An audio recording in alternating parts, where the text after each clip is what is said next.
আমি কোনোদিন আবার এই রাস্তায় কিন্তু আসিনি, আজকে আসলাম। দেখো দেখো দেখো পুরোটাই আমি তো ভেবেছিলাম পুরোটাই মাঠ। মাসি একদিন মাঝে দিয়ে এসেছিল, এসে বলছিল যে এটা মাঠ নয়, এটা মাঠ নয়, এটা এটা মানে পুকুরের মতো। আমি বিশ্বাস করছিলাম না। দেখো তোমরা দেখো এদিকে ঘুরে ঘুরে, মানে একদম কত বড় নালাটা। এদিক থেকে মানুষ আবার মাছও ধরে নিয়ে যায় না রে।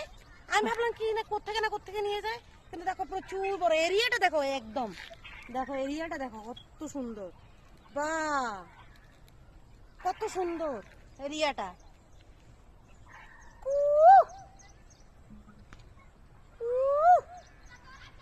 দেখো কি সুন্দর এরিয়াটা, কত ভালো লাগছে এরিয়াটা, খুব সুন্দর লাগছে। মরণ যদি আসে ও প্রিয়তমা, ভুলবো না।